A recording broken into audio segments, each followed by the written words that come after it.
world where equality is just another euphemism for mediocrity, where participation is more highly valued than achievement, where just enough to get by is the new standard of excellence. There is a small minority of people who fight back against such apathy, who struggle daily to reach new heights. These brave few are the hope for the future, the bright shining light for the next generation. They are the ones who will lead us to the places we have never dreamed of, to the undiscovered country, to reach goals only a few can even begin to imagine. Unfortunately, none of those people could be here tonight, so kick back and relax, prepare yourself for several hours of fun, friendship, fascinating conversation, and fabulous music. All those F's, that's an alliteration and kind of a radio trick. Speaking of radio, you're listening to the most popular radio station in the history of broadcast radio, at least among stations that originate from Chris's living room. It's Curious Times. Your host is a curious listener. Here she is, Chris. All right. Hey, everybody. Welcome to Curious Times. It's Thursday, January 26th. Oh, my God. We're almost 1/12 of the way through the year already. Crazy, isn't it? And the days are getting longer. That's happy news. It's after 5 and it was still dusk. I was like, oh, I really like that. It's almost Christmas, exactly. It'll be like 11 months from now. It'll be Boxing Day. Christmas will be over. Anyway, I have Stop, Drop, Think, amy-cavanaugh-and-jen-young here tonight. Real quick, I guess by the way of an update, we might not have Selva here tomorrow at all. Leah's hopefully going to be here Saturday. Then we got nothing Sunday, Monday. And then we got Nick, Barbara, and Amy next Tuesday, Wednesday, Thursday.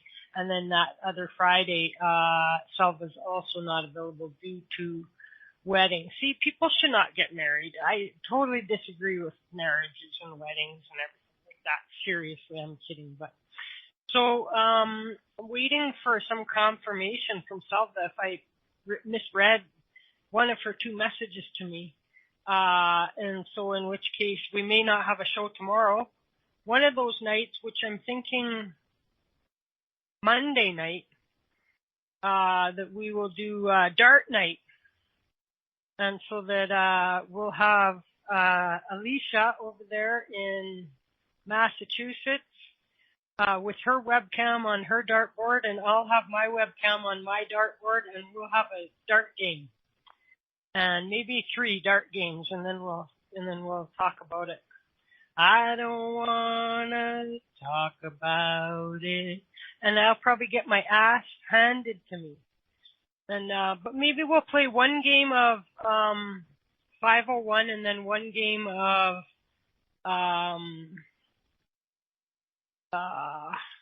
why does the name keep slipping my head?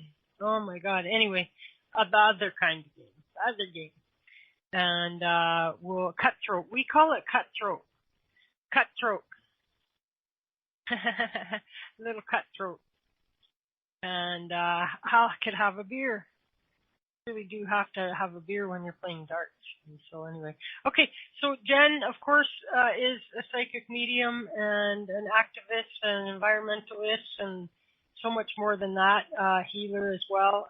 You can learn more about what she does at www.jenyoung.ca. Amy is no definition for Amy. She's the world's only heaventologist, and she really is a deathologist. There you go, deathologist. I know before I said death coach, but how about a deathologist? Deathologist. Or survivorologist. How about a survivorologist? Survivorologist. And so, in any case, you cannot put any definition on Amy. She is a little bit of everything. She's totally hilarious too. And she's moving to a new job. So anyway, we will just, and you can find, she does run a website, Facebook page. It's called AMYR-MAID. So it's like Amy R. Maid. Just on Facebook, go Amy R. Maid, and you'll find it. And so let's go get, here comes Amy, here comes Jen. Hey, how are you? Hey, how are ya? Hey, how are ya? What's going on? Hello? What's going Hey, how are ya? on? What's going on? Where's Amy? Oh, Hey, I'm how are ya? here. I finally made it home. Um, I finally made it home from my trip. My trip. It took an extra day. Well, we're glad you're back home. Yep. Here I am. Here I am. So anyway, yep. I was in lots of manifesting going on in my life. Very good. And how about you, Jen? What have you been doing? What have I been doing this week? I'm not exactly sure. My hip is still out. I've got to go get that fixed. I just,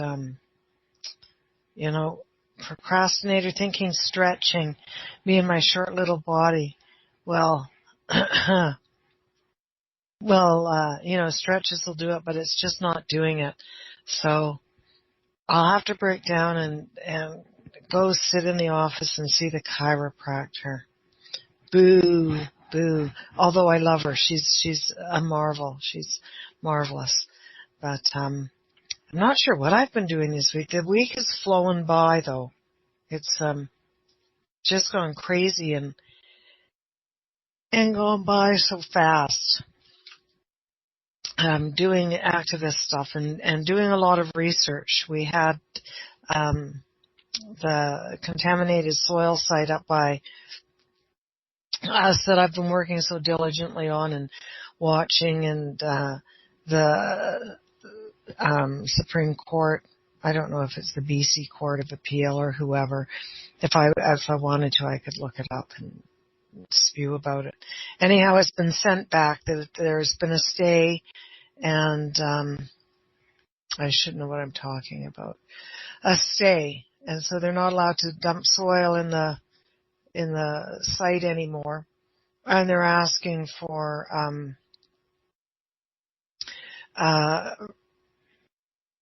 remediation of the site, and they can go back and get it. I think it's foolhardy that any company is going to pay costs or clean up a site that they've dumped, tons and tons and tons of contaminated soil in. But we shall see. So I don't know. But that's what I've been doing, a lot of research on it, federal research, provincial research, that kind of thing. One little voice can make a lot of difference, as we found out. And if I hadn't have started this years ago, then no one else would have really cared enough to go in. So this is good. And it's taken a lot of people a lot of time to go in and do this. So, brilliant work for all the hardworking, community-minded members. Good for you. Good for activating. Yeah. We've talked, like sometimes it's hard because it's a thankless job. Yeah. It's a thankless job, and you really have to be in it for the long haul, to affect the change. You've really got to be in it for the long haul. You have to be in it when you don't want to be in it.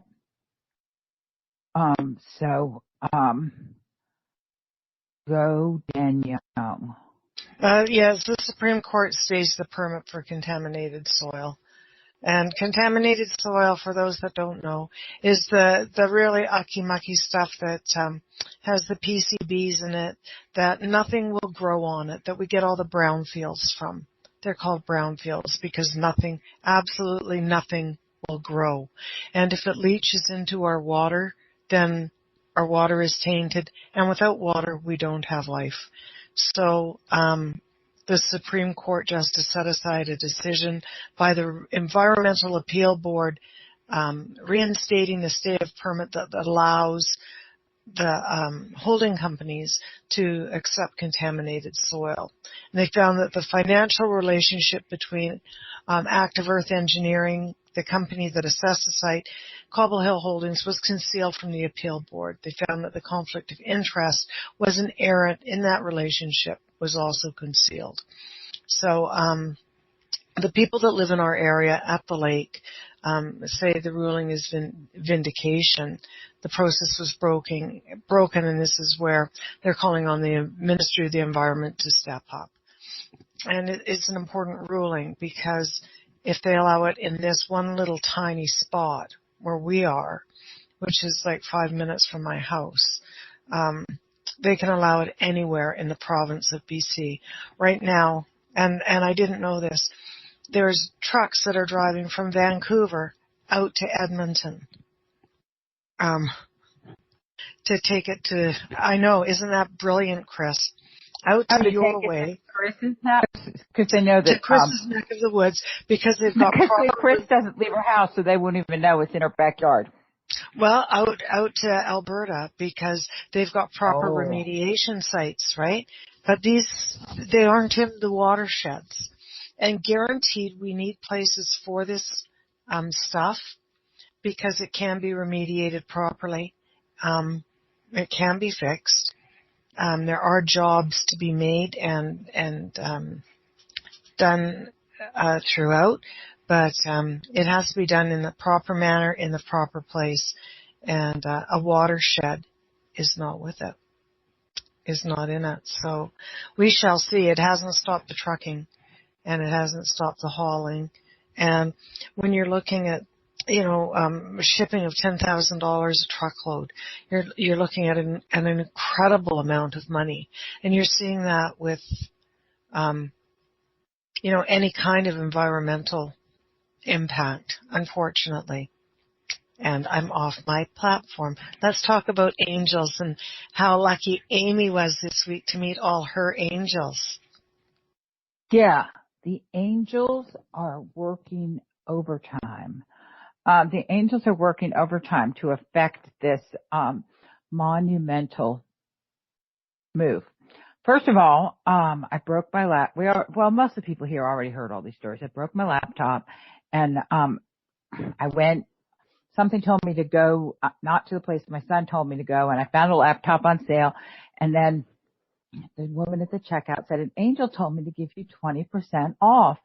And I started crying because I was just so touched. And then yesterday, everyone already heard about it, a whole series of things happened because I'm trying to find my mom in assisted living.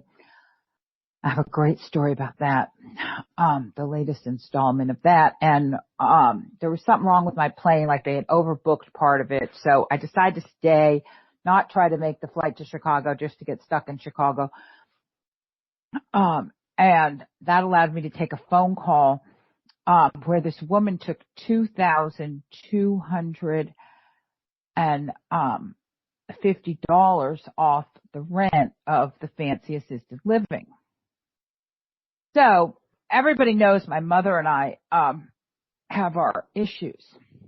And she did some really, really nasty things to me that I really do try to forgive. I really do try to forgive her, and I really do try to help her understand like the big picture of life, but it never goes very well. So last night we were talking about it and everything, and she had done something, and I've already talked about this before. She told this cousin who she really likes better than me, which is fine. She can like her better than me. But she told this cousin like this huge lie about me that made it sound like I had like stolen all my mother's money. And when I told my mother to try, and then like all my cousins stopped talking to me. So when I told my mother to try to undo some of the damage she had done, it just got worse because it sounded like I had a gun to her head and she's talking to this person.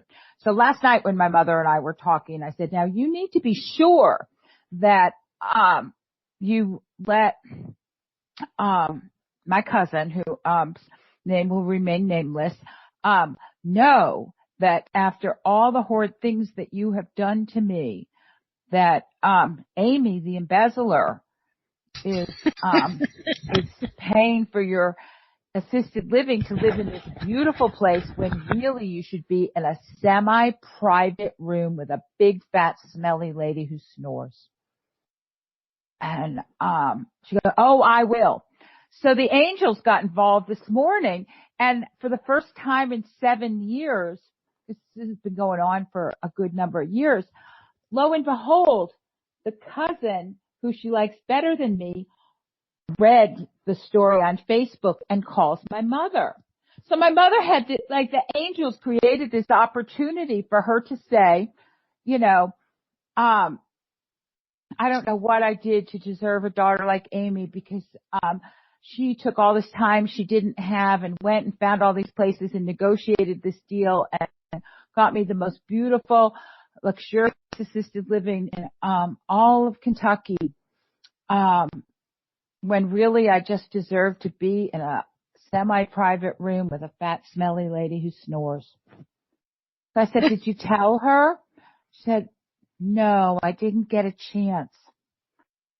I was like, but didn't we have a lot? You see, and you have to understand that my mother and I have talked about this thing because it was so hurtful to me. We've probably spent 1,000 hours talking about this, and I'm not lying. We have probably spent at least 1,000 hours talking about the harm and the hurt and the devastation. I mean, it took away it really caused me, it still causes me unbelievable anguish because it was wrong. And then my cousin went and told all these people. So now, like, my whole family thinks that I steal money. So, the angels come in again. And, like, of all the people to call, 8 hours after we have this conversation, and she forgets to bring it up. So, I said, I told her, I said, every moment that you live in that beautiful assisted living, and every moment that you go to happy hour and drink that top shelf liquor that the husband you killed would have enjoyed, I want you to remember that you don't deserve to be there. I was so angry. But then, because my mother and I are together not by happenstance, because she doesn't know why she's a cold-hearted bitch. And she is a cold-hearted bitch. Her body temperature is 3 degrees below normal. So I'm just not calling her names. She is. And I said, do you understand why your heart is cold? Do you understand why you have heart problems? So we finally got to the gist of the matter. That, and my dear friend Bruce Springsteen helped me. Said, that you care. It's not your fault that you're a cold-hearted bitch. You carry the cellular memory of the generations and generations of beady-eyed, cold-hearted ancestors. But you're supposed to rise above it. And so we got in this huge conversation about, yes, it is a German gene. Yes, it is a German gene. And I'm sure it served them well, during wartime. But, anyway, so it's just interesting. It's this whole thing with my mother. And then I told her about how, I had told my daughter about, because there was another incident last night after I pulled all these rabbits out of the hat to get her something that's worth thousands of more dollars than we have a month to throw with this. She said, well, I really wanted a 1-bedroom. So when I told my daughter that, she said, just leave her in Florida and run. So I wrote on the front page of the brochure from the beautiful assisted living where she doesn't deserve to live, leave her in Florida and run. And I know this all sounds cruel, but you've got to be there for our little dance that we do, because she wants to know these things. She's dying for information as to how to be human, but she wasn't given any human role models. And it was almost like I was laughing and crying at the same time. And then I could feel my father and my brother, who always come, because they couldn't survive her. She took them out. And they were just sitting there, and we were just laughing. And my mother was even laughing because it is so ridiculous. Like when something just gets so ridiculous, it doesn't even... You have get my to point? laugh. It's like It's so ridiculous, it can't even hurt anymore because this is just preposterous. There's no way you can be so mean. So then I said, and when you go to that assisted living that you don't deserve to be living in because you should be living in a semi-private room in a government-run facility with a fat, smelly roommate. When those people say, she's so nice, you be clear that nice does not mean you are a good person.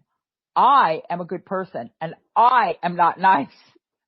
Nice means you can make small talk with strangers and nothing more. So then, my mother's new roommate, who's like this 22-year-old, who she's in this rehab thing. So these people who have surgery and these diseases and stuff go and land there, and goes. And she didn't hear this because I was doing it in a whisper. She said, "Your mother's so nice." And I said, "I know she is." "You are nice, aren't you?" And I'm like staring at my mother like, anyway. So, but the whole thing is just so, there's so many lessons, the whole, I know we're supposed to be talking about angels and I've moved it over to soul contracts, but you can't make this up, right? She's looking at this place and it really is beautiful. It looks like a gorgeous country club. And I'm like, and you just remember every second you're there. It's like, why? Why are you even, how long are you going to dance this dance? So, but I made real headway with her. I finally got her to understand, that she goes, "I just wish I knew what was wrong with me." I'm like, you know what? You're not going to know. That part takes hard work. You can't just sit there and go like, "I wish I knew what was wrong with me." You've got to do the heavy lifting. So, so another day with my angels, and my soul contracts. The end. The end. Till tomorrow. Until tomorrow. I said, nothing will make me happier than for you to go to that beautiful facility and for you to sit there every second and be reminded that you don't deserve to be there. Like, oh, Amy, why do you even, why? Do you think it's going to end differently? Do you think that she's going to go, "Oh yeah," and the light's going to go on? And it's just a freaking dance. And that is how my mother and I tell each other that we love each other. Hang on a sec. Carry on. So I'm done. I'll just repeat myself. The end. Did everybody learn a lesson there and get a few laughs? I know Alicia loves Doris Tales.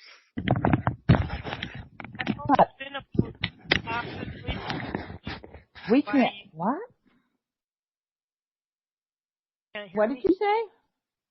Can't hear me? No. Oh. I can hear you, Chris. Okay. Very good. So Amy needs to call back in or something. Now I can hear you. Go ahead.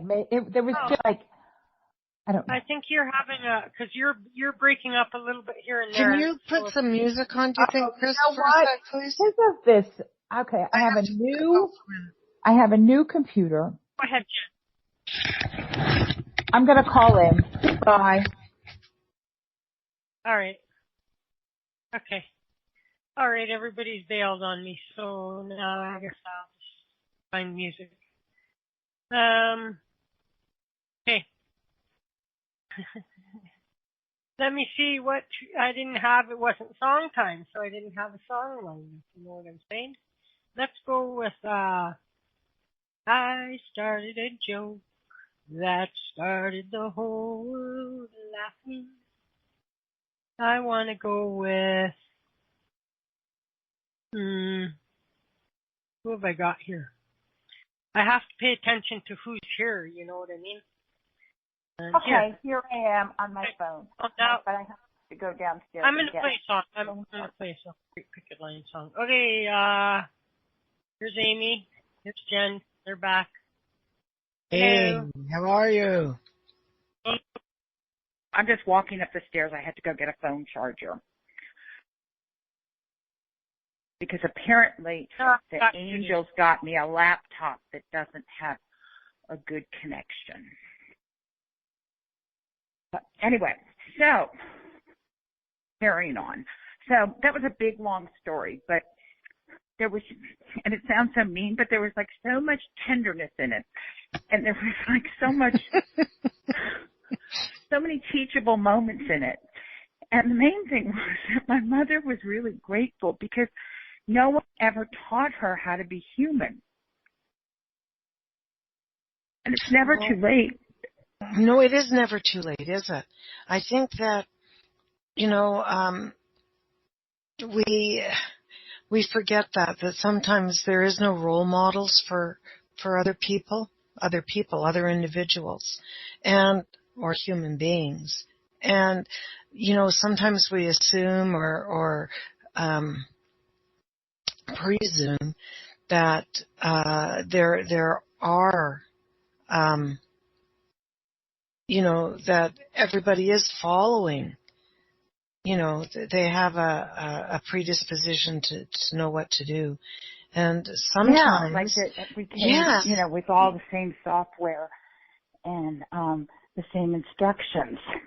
Yeah, and I think that it's, sometimes people...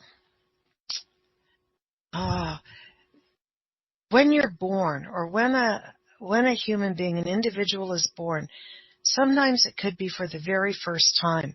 They're a brand new little pod and brand new little being, and this is their first time here.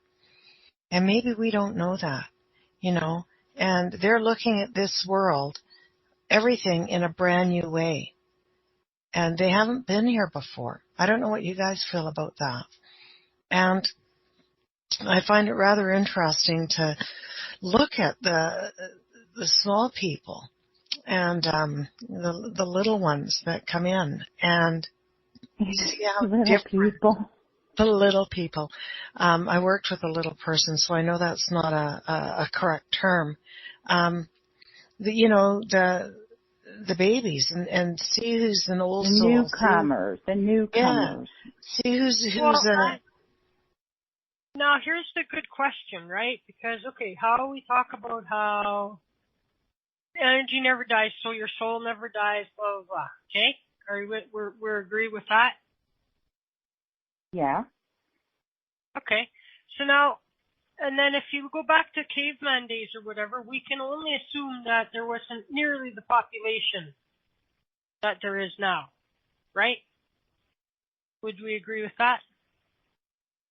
Oh yeah, totally. I mean, the population's is like way bigger than I even thought it was because it's grown in my lifetime exponentially. So true. Trying to go in baby steps here with this. Yeah. And no pun intended. Carry on, Mother. So either way back when Big Bang happened or whatever, however it all came to be, okay? We don't need to argue how that happened, but when that happened, all the souls were already given birth to then, if you know what I mean. And everybody's just been kicking back, waiting, like, okay, well, I'm not going to be needed for a couple million years, so I'm just going to party up over here. I'm just going to be a star. I'm just going to be a star. Or how does a new soul get born? You know what I mean? Like, we know how babies get born. And so I've always, because we get some readers, it's been your first time here. I'm all like, I don't know about that, right? I would think that would be, because here's my thing. We have 7.2 billion people here now. And presumably over time, all 7.2 billion of those people will die and their souls will become available again for another life. Why do we need more souls? Because a soul never dies. Now, if souls burned out and blah, blah, blah, and they die, then we needed to replace them, then that's one thing, right? But we are recycling ourselves, essentially, and so what I don't get is we're this new... How many souls? There has to be at least... Because I think that there are other life forms, like, in other places in the universe that are soul based. I don't think that all the alien races have souls. Some have different operating systems. Not that one's you're bad because you don't have a soul.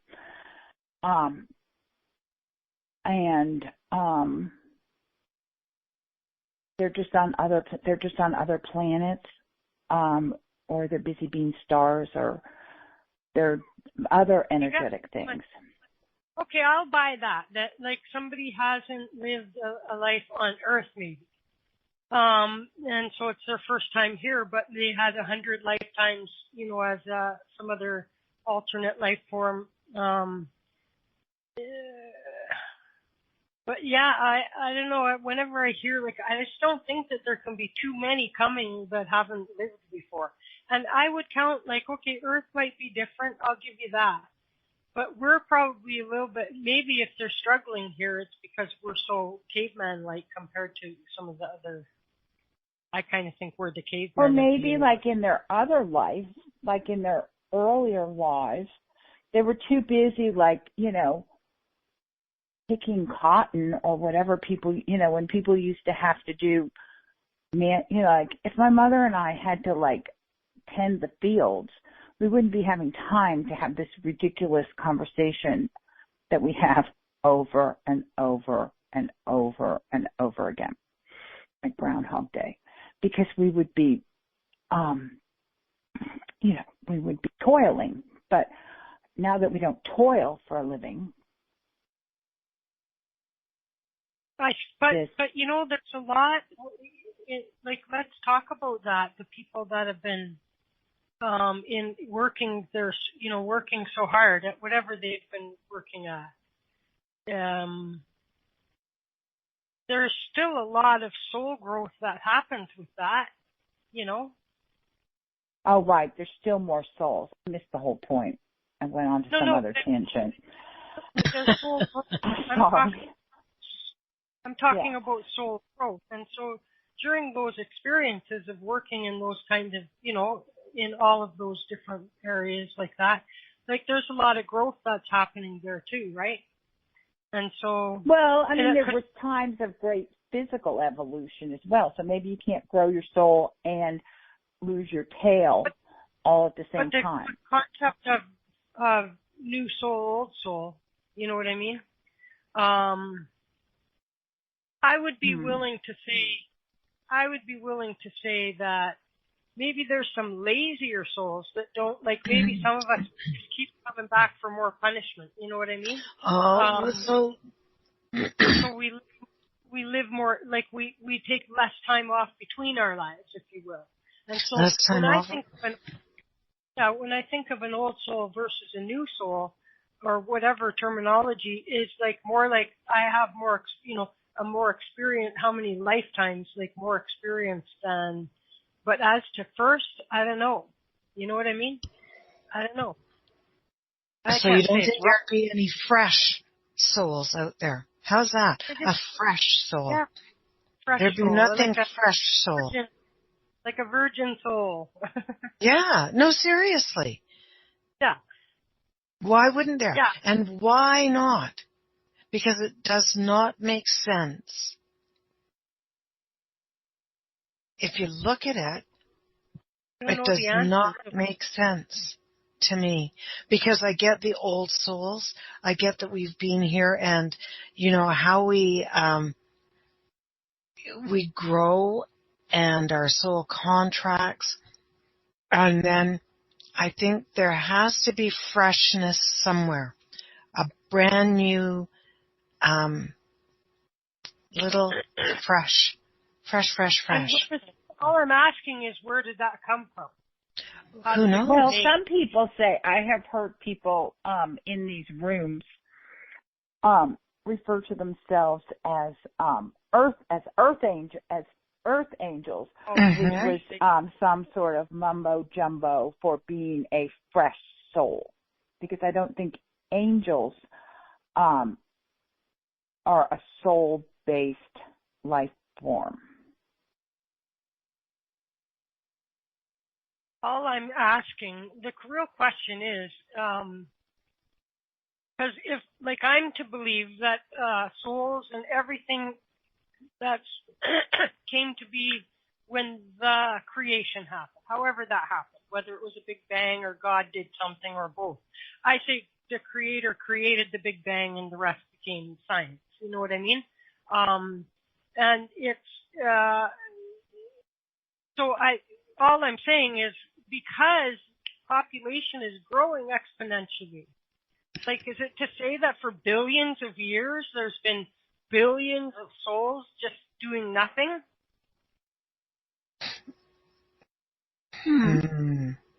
We both said that at the same time. How do we know? Right.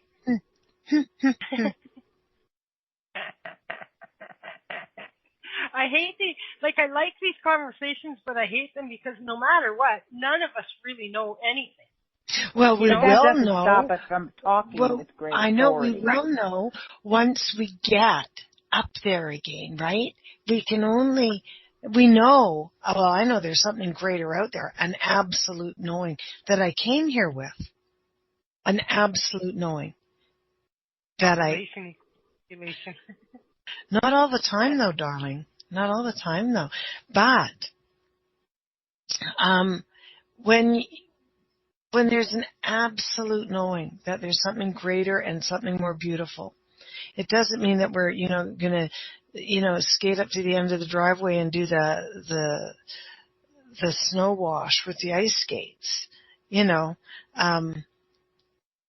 get there fast. So that's my next point was going to be, and we know, like, we talk about the old souls, because I think I'm an old soul. I've been told ever since I was a young kid by various people that I was an old soul. I don't know what the hell, right? But we are, most of us, not given them, intentionally not given the memories of previous lifetimes and even what the other side is. And so how is it that us mere human beings look at somebody and say, oh, you're an old soul and you're a new soul and you've never had a lifetime before and blah, blah, blah. You know what I mean? I sensed it. I just spent time with my two grandkids, and I sensed it in the difference in my two grandsons. my younger grandson is, I believe, is a young soul. And interestingly, and maybe it's because he's 2, he acts a lot like my mother. But there's something more to it than that. There's some more commonality. Like there's, I don't know, his eyes are lighter. There's like a whole bunch of things that make me feel like my youngest grandson has a very, very young soul, or we all have the same age soul, but he has been spending his time elsewhere in a place that's much more gentle than planet Earth. Yes, I get that, and I like the way you say that. Wherever my mother was much more gentle than planet Earth, because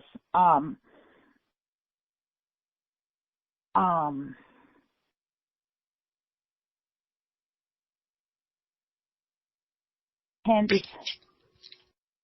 the there's just I can't really put my finger on it, but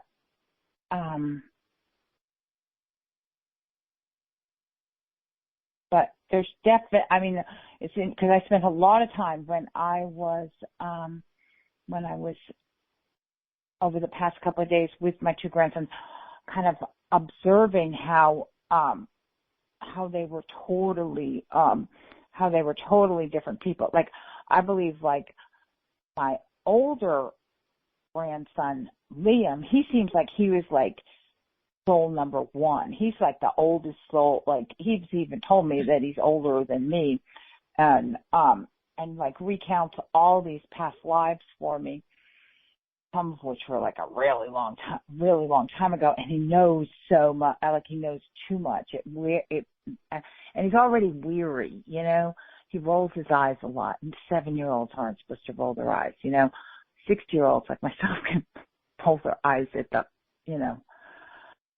stupidity of humanity. But like, he's just so over it. Meanwhile, the younger one, and it's different than just because he's 2,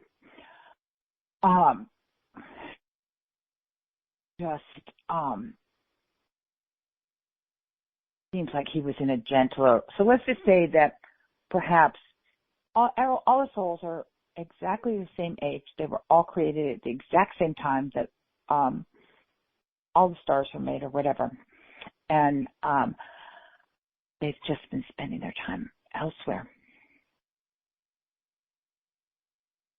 Yeah, I'll go with that.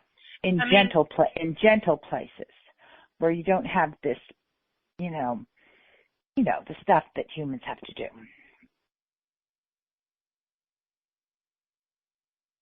All right, I'll go with that. I get that with your grandkids. I do, Amy. Like watching one and watching the other. Mine aren't nearly as old. And yours are twins, but yours are twins. Mine are twins, and they're so opposite. One, like you say, one's an old soul. She's been here before. She's excited about stuff, and then other times she's just like, oh, I'm so over that. And I laugh. And the other one is like, she gets overwhelmed. It's too much. And, yeah. And so. Yeah. So the ones where it's too much, that would be like my youngest grandson. And it's not, some things are too much because he's 2, but some stuff is too much because he was, someplace where things like that didn't happen. Or are they going to be the ones that are the sensitives, the ones with the gifts that are more attuned or in tune? The ones, the old ones or the young ones? The old ones or the young ones? The young fresh ones? The fresh ones. The ones that get overwhelmed with with the daily stuff that, they look at it and they go, this is just, they get excited by the new stuff. Love it, love it, love it. But then they go, oh, too much. Not doing this energy, not doing this energy. So. Oh, I don't, You don't know, eh? I don't know, but I think that it helps to think, to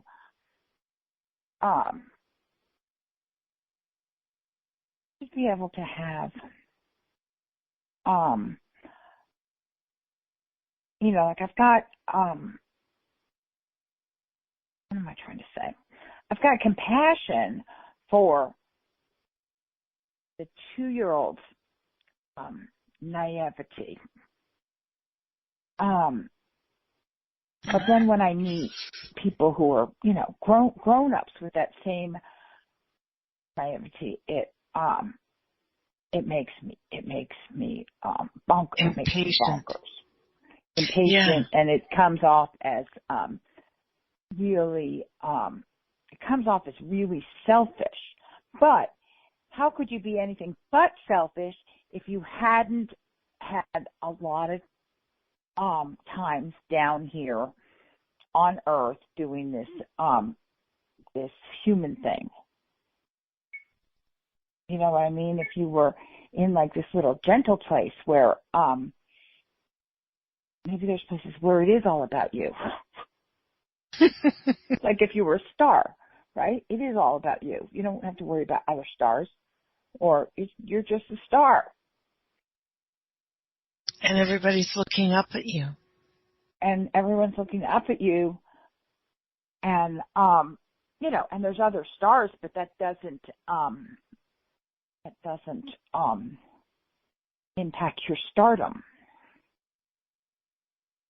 I don't know, but it's certainly worthy of, or maybe it doesn't even matter. Yeah, it doesn't matter. Maybe it doesn't matter. Anyway, so yeah, but you're right. Like, the young soul, old soul. Thing. I just find and somehow really... we've made old soul. Well, unless you're earth, the people who come and say they're earth angels, they think that trumps old soul. Here we go with Trump again. What's the caste system? What's the soul caste system? What is the gold standard of souls? Is it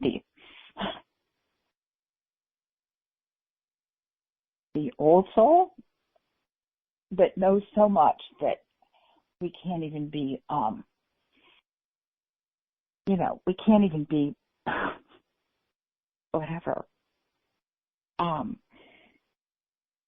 like wonder, we don't, but, the old souls who like lose their sense of wonder because they've seen it all. Well, oh, good. Dream Master has much to chime in. Come on, Dream Master, chime in. Let's change. Sometimes I think that old souls come here to do some really hard work, Really hard work. Yeah, they do. And we, it's, the old souls do. I'm thinking of a few individuals, pardon me, I'm thinking a few individuals I know that are definitely old souls. And perhaps it's the soul contract that they wrote this time for themselves, and I have no idea why.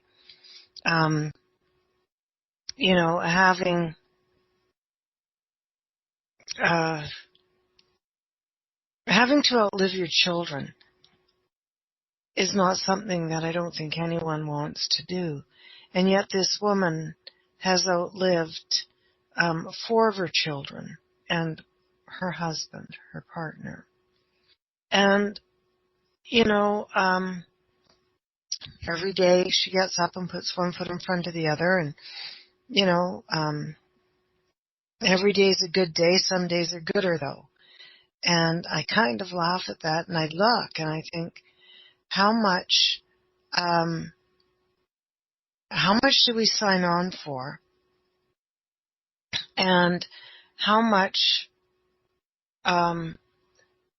like Chris said, like old souls come here to do the hard work.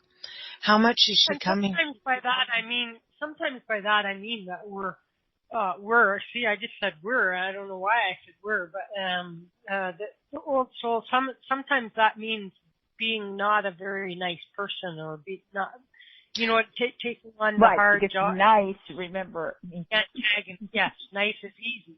It's easy to be nice. And so, like, I think of, like, Hitler and people like that, and wonder if, like, they could be done if they want to, but they're choosing to come and help by taking on some very nasty roles. You know what I mean? Mm-hmm. No, and well, nasty roles, I guess. Are you talking about Clifford Olson or something like that? Well, some people in the community, I don't mean this particular one, but the light worker community, which I hate that term, but, they will go and they'll go, oh, those are unevolved. They're like low vibrators that we used to speak of. And yes, for me, yes. I'm thinking, what makes you think that they're not, like, of the highest, and they're stepping in to do this, because somebody's got to do it. Every great story needs an antagonist. Seriously, And what can we learn if everything's a cakewalk and beautiful and wonderful and nothing ever goes wrong, no one ever does nothing bad? What can be learned from that on a soul level? You know what I mean? We need to have some struggles, and some people help us more than others with our struggles. and so that's just my thought on it, really, like that. I think that those are the people that could be done, and they're actually, like, coming to help a hand, lend a hand in unfavorable roles. Yeah. Yeah, that makes sense. That makes sense with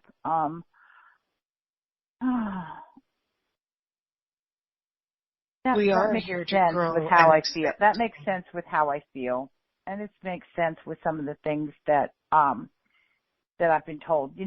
If you remember Jethro, yeah, you probably had forgotten about him, and now I've brought back that memory. But he told me once. Remember when I used to have to? Remember when I had the house guest and I used to have to do my show, like, from the bathroom or the car, yeah. and then I made the house guest leave, and then I asked, I called Jethro for a reading and asked him, why did the house guest even come back? Because the house guest had been in my life at one other point in time and just wreaked havoc. And he said to me, and I don't know if this is true or not true, but there was a certain ring of truth to it. And this kind of goes into the soul thing, too. He said that Keith and I were at one time one soul. So I don't know if it's one of those twins. Jesus, I hate that. It's like it would be like a fraternal soul twin where there's one egg and it splits. But we're talking metaphorically right now, just for the record. We're talking metaphorically. This didn't really happen. Okay. But he said that we were fraternal soul, things that split. And that I only had one piece of work left to do, and it had to do with the house guest that I made leave again. And once I get this, karma unraveled, and again, I'm, using words that I don't know that I really want to use, but again, we're just speaking metaphorically, over this thing with the house guest, then Keith and I could go back and we would get to be like one soul again. And somehow when you're talking to, and this was this was like 4 years ago. It was a while back in my spiritual journey, so that when you hear about getting, like with the twins and stuff, like when you hear about like somehow or other the reuniting of the soul sounds like really great sex for eternity, as opposed to, oh great, we get to be one, But what happens when we get to be Siamese twins and pull each other? And then what do I do? What do I do when the other half of my soul is lusting for Jen-young?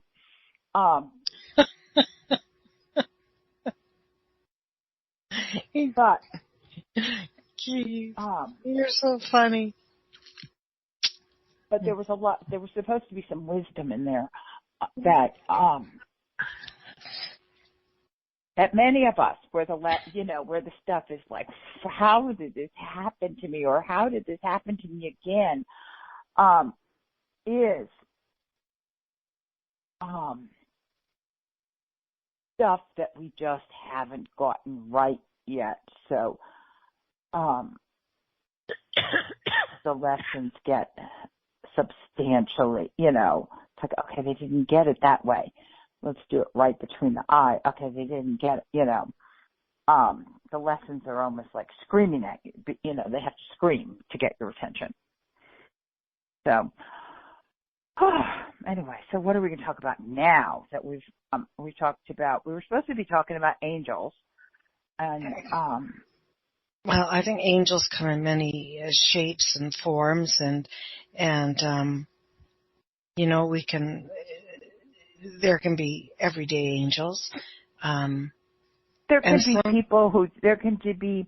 Oh. Well, I mean, what are angels? I mean, we talk about all these angels like one of my least favorite things to do is give non-humans human characteristics, so we gave all these angels these names and human clothes and then human things to carry around with them. But maybe, did you ever watch the movie Michael with John Travolta? Yes. Okay. So, was it Gene Stapleton in that, or Gene Stapleton? Uh-huh. Okay. And John Travolta. Very interesting, because they just took the form. They just took the form of a human, came and did their work, whatever they were supposed to do, and then filtered off again. Oh, right. So the energy just goes into their energy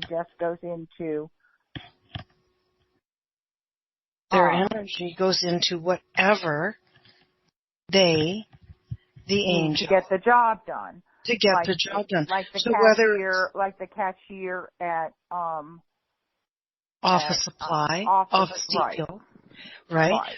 Or and then the woman at the airport that messed up my flight thing and couldn't get me out of Chicago. And so they just the energy, because the angels, my understanding of what angels are just pure and just pure energy,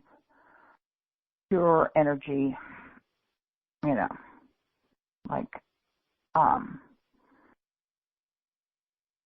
just like white hot pure energy. Yeah. And that's what I'm told too. It's energy. And I believe in miracles. I believe that I've seen miracles happen. You've been touched by angels. I have. I'm not going to negate any of that. And so whatever form they want to appear in. They can be an animal, for heaven's sakes, and, a dog can drag someone out of a burning vehicle or a pond of ice or, ice-covered pond. I'm just being shown a whole bunch of stuff. And, they'll say, wow. And it's amazing. So, I believe that it's all, God conscious energies or angel energies. And then again, why do we have to give it a name? Because we as humans have to put a label on everything. We've got a jar and we have to label it. And apparently we have to put like an outfit on it too. Yes. Because, goodness knows we can't have do naked that. Have naked angels.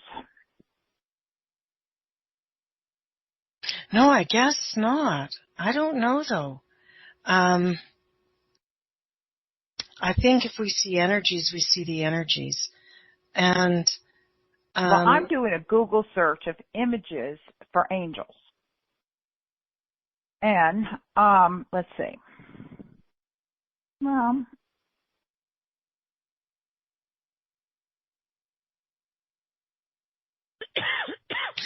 labels are for jars, like I've said before. You can have a jar filled with, chocolate-covered raisins and a jar with almonds in it, or a jar with Tupperware with salt instead of sugar. That's the only time you'd have to label it, when you put too much salt in the brownies or something that are uneatable, like I've done. And, but, I think that's what it is, right? It's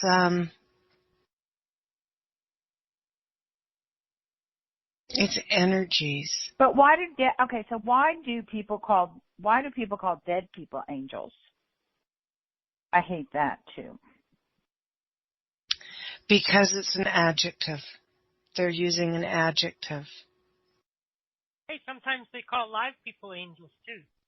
And a lot. Right. That's right. Right.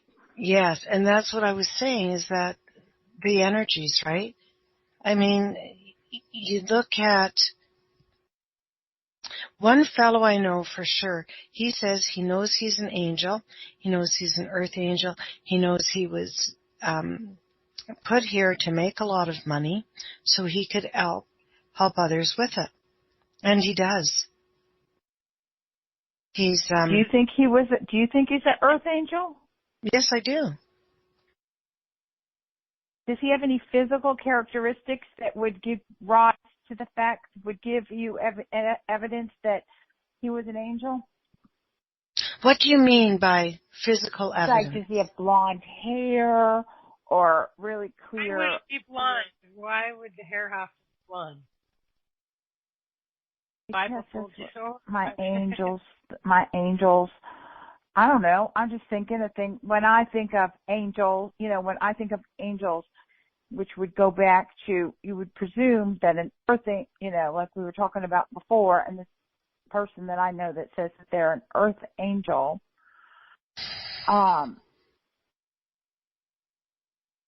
they've never been here before. So when they, like what I think, okay, so I think that we have like one, we don't really reincarnate. We just have one continuous life. And sometimes we vibrate slower and create mass because we need the mass to, for whatever the assignment is. So I would think of someone who would say that they were an earth angel as someone who had never done this, vibrational slowdown to create the mass before. So I would think of them as being kind of like the Stay Puft Marshmallow guy. They'd be puppy. They would be fair-skinned. They would be light. They would be almost like albino.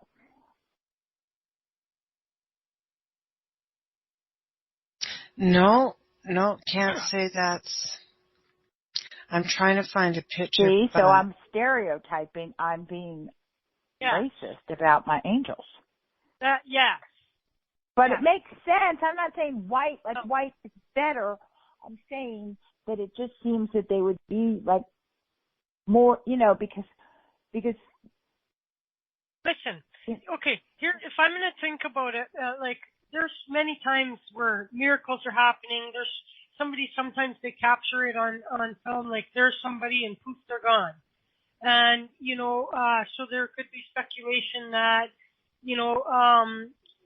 like when the angels come and save, like in the disasters and stuff like that. And they come, those come in, and those come in all different colors. Okay. Well, they jump into it, they take they take the form, for us visually to see, they take the form of a human being. Not unlike when my dead grandmother shows up for one of you mediums and you're seeing and then you can describe her to me.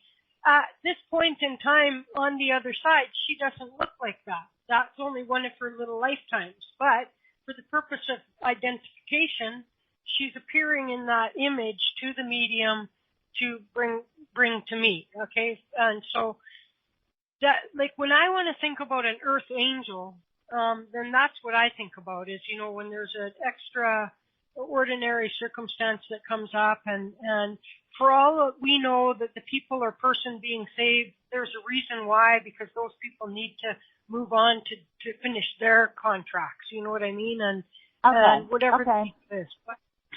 But so when I don't think about an angel is here for a whole lifetime, a whole human lifetime, and they're an angel now as a human, because I kind of subscribe to the idea that an angel is an angel and never been and never will be a human being, as we are. So you don't believe in earth angels? Well, not that, okay, I'm like an angel. Earth angels, the person who Jen seems to be describing, and the earth angel that I know are not just here on assignment. They've come for they've come for a lifetime. And, maybe they've been punished, then, you know what I mean? But I don't. Maybe they don't look at it as a punishment. Maybe, he is.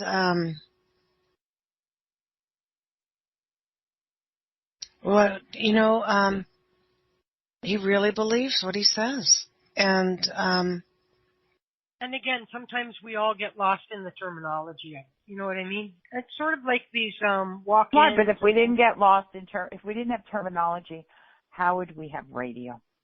No, I'm just saying, like the walk-ins. Remember, we had the angel walk-in. There was an angel that did a walk-in. Oh, right, the walk-in. Oh, the walk-ins, right. And that would be more like a earth angel. An angel coming in to me, for example. I give up. I quit. I hate this stinking life. I don't want to do it no more. But this person, this body, positioned where it is right now, maybe because Curious Times needs to keep going or whatever the thing is, there's an angel going to come and trade places with me. That would be more along the lines of it. But I don't see like an angel coming in from baby to, you know what I mean? Baby to, now I could be way wrong about that. What do I know? I'm just saying, like, for me, I don't know. I have a hard time. I mean, because if you're an earth angel, you should be doing really well. And if it's the person I'm thinking of, that's not happening. No, it is. It is. So, but I've always tried to, give that person the benefit of the doubt, which is really rare for me. So, maybe,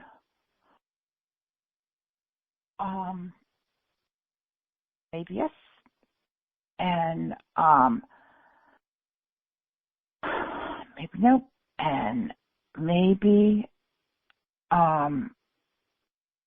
maybe it doesn't matter. Oh, I had another angel today. I forgot about this angel. When I got to the airport, I came home on a different airline than I left, So just like a regular person, I just walk out the door, at baggage claim and go into the parking lot. And I couldn't find my car. So I was really happy because I thought someone had stolen it. But who would steal my car? It's like, I called to try to sell my car to one of those places that just buys cars. You don't have to have like something. Yeah. They're going to and they were going to give me $160. So it's not exactly, it would be like a misdemeanor stealing it. So I guess maybe would be why it would be a good car to steal.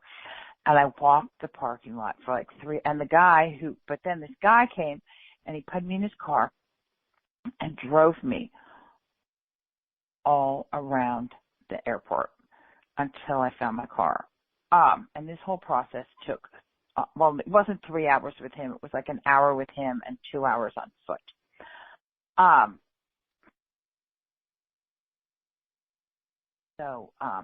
Yeah, I had that angel encounter. But I think he was just a nice guy. I don't think he was an angel. I think he was just a good Samaritan. Now, I can think that the angels would send somebody to help you. You know what I'm saying? Oh, so the angels would, right. So sometimes, yeah. So you think if someone does something, like if I did something nice for someone, like put my mother in this really nice assisted living when she really deserved to be in a state-run facility, blah, blah, blah, blah, blah, blah. The angels didn't I'm not send you. doing, the angels did that? That I'm just No. cold-hearted? No. Because the scenario is, I'm talking about at the most inopportune time when oh, right, because the guy didn't know. It wasn't like I called parking and said, I can't find my car. Please send someone. Yeah, and you know your mother, you have a relationship. So when we're nice to the people we know, that's just us doing what we do. Talking about like my experience in that the was Heathrow a good Airport. way to describe it, doing what we do, because it's not necessarily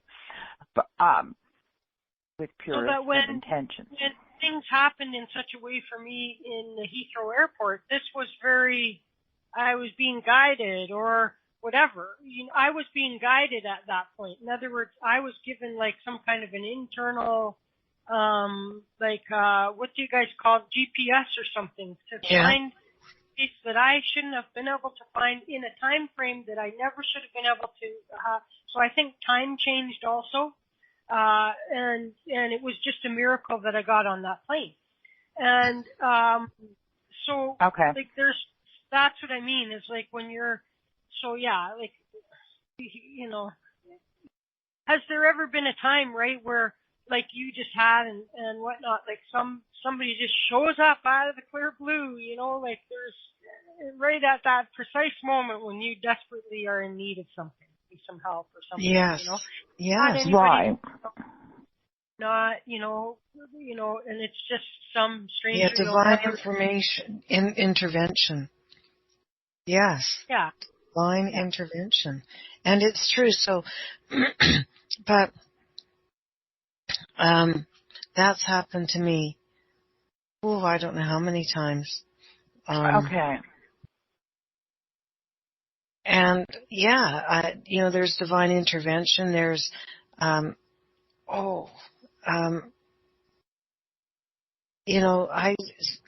this is really good. Is that divine information, or is that's why I have the Consumer's Appliance Protection Plan? But no, some people just, appear. They're just there and they're gone, right? And that's the way it is. So I'm at a loss for words to describe it. Really. I like the divine intervention because that has happened. Being at the right place at the right time. Right. And that happens, like what Chris just said, because time either speeds up or slows down to create the, so that fate and destiny can, collide. Mm-hmm. So it all shifts. But that requires time to adjust. That does require time to time adjustments. Yeah. Mm-hmm. So that would support the fact that it's not really a random universe. Yeah, I can't believe in this land for the big ticket stuff. You know what I mean? I can't believe in the random. Yeah, see, Dream Master says he can see them. See what, Dream Master? Yes, the fruit fly. The fruit flies. No, the angels. The energies. That's what you're talking about, isn't it? Are you there? Who are you talking to? Dream Master. Yeah. I mean, I see the energies, but I don't see the angels. I see like the grid. I see the grid. I see the grid line. I see it in grid lines. I don't see or hear angels. I have heard that some people can hear angels. I have. Maybe I do. I don't know. Have you heard the music then? Have you heard? And I mean, I've read about them. I've studied them. I've seen the lights, the energy in my room. I've seen, it's like a choir of the most beautiful voices ever. And I get ringing in my ears, but isn't that just no, this is actual. Yeah, Dream Master Colin. It is the actual singing, and it is incredible. I have had the angelic energies appear in front of me, either a small form or a huge one, and in times of great stress or dire need, and I've been in awe that, and then the sheer comfort of it, knowing that all would be well. So, only public lights. She only had the crabs. Oh dear. So, get the rid out, get the nicks out there, Susan B. I'm glad you called in. And we love you. Hey, how are you? Did we chase you away? Hasta la vista. Did you see the fruit fly on my hand? I did. There you go. Another one bites the dust. That's interesting, Popeye. That you think that ghosts. There's my cat. Oh. Go ahead, Chris. What? Her cut. She shows. That's all healed. Well, it's not really healed. It's healed on the outside. On the inside, not so much. Don't. You know I'm squeamish. Don't.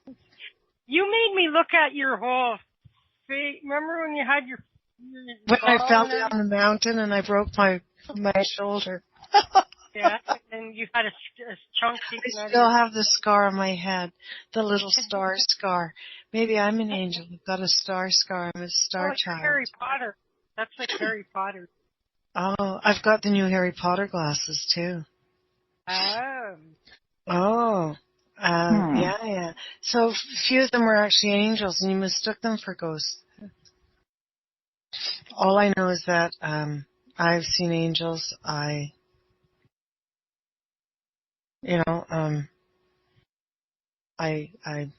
don't make light of it. No joke intended. They didn't appear as a person, place, or thing, a noun. It was an energy. And I was like, wow. This is I knew an incredible experience. When the in the office depot, I knew there were angels because I started crying, Yeah. And I wasn't going to start crying over. I knew there were angels because it made me cry, and I wasn't going to cry just because I got $40. But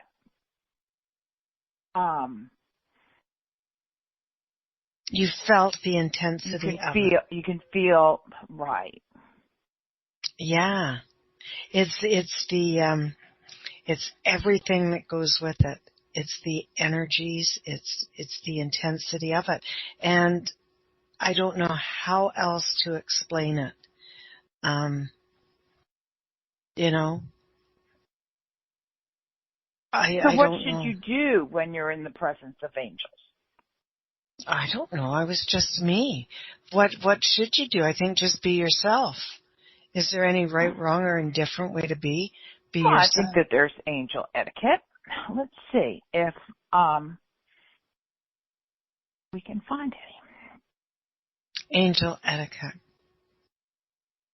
I mean, you know, books are written, papers are written. We can ponder it. Well, or we could Google it. Yeah, we could Why Google ponder? it. No, but I mean, people have pondered it and then written about it. And how do we know, right? Unless we experience it. And how do you, okay. Angels,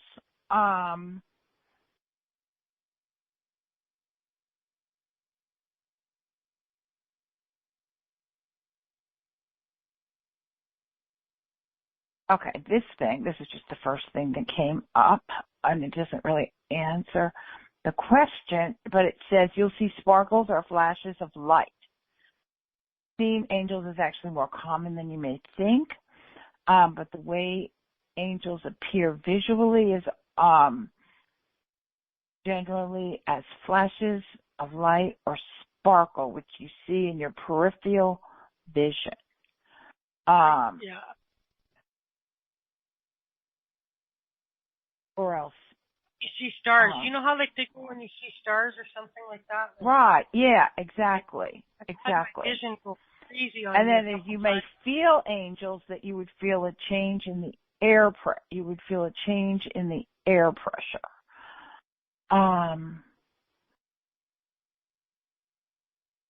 And that's the end of that.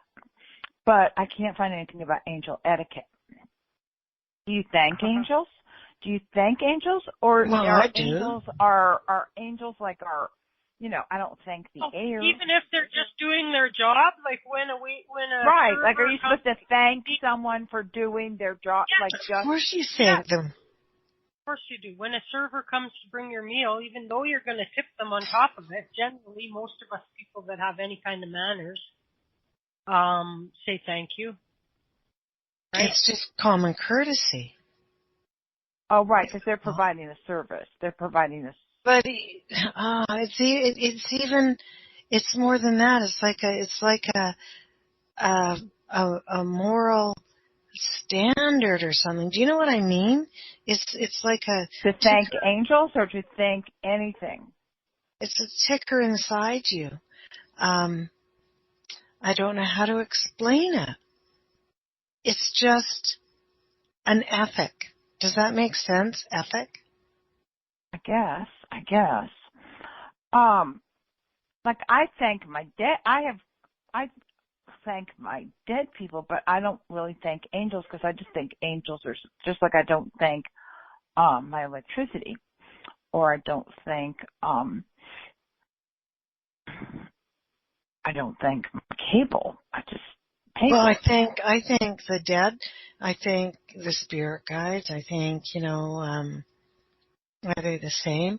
Well, I know a couple are. Are they the angels? No, I thank them. I thank any entity or energy that comes in to help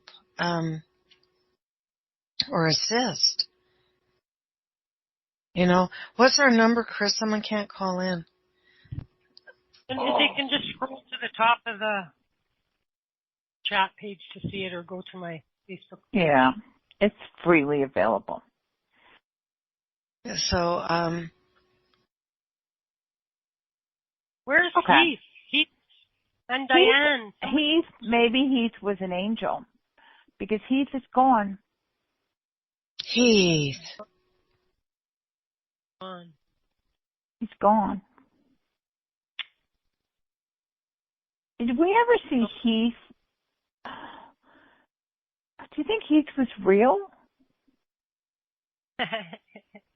Yeah, was Heath real? Right. Heath was a Okay, chat let's take angel. a little poll in the chat. 1, if you think Heath was real. 2, if you think he was we're not going to call him an angel, an apparition. 1 for human, real. 2, apparition. So you think he lost his job? I mean, like, what do we do? Or was he somebody that... Or was he someone... Or was he somebody that had a different account and it's somebody else that we know? Mm-hmm. No, I know that Heath is real, and I can tell you why, is because one time he called in to help because we were wondering about somebody was having trouble with the phone lines, and he was phoning in to prove that it was working. And and I actually saw that his place of work that he was calling from. You know what I mean? So, like, I know that. Oh, so it all, okay. So, okay, that's all we need to know. So, and it would be inappropriate to call that place of work and see if he still works there. Right. I didn't keep the number, but it was like a law enforcement place. Unless he was calling from jail. Oh, I got a law enforcement place. We got an echo. Who's echo? Oh, that's so weird. Heath. Hi, Heath. Heath, hello. So where was he calling from? A law enforcement? Yeah, he was in law enforcement. That was, everything, everything adds up, but what doesn't add up is... Where did he go? Why is he gone? Where did he go? He's gone undercover. He ghosted us.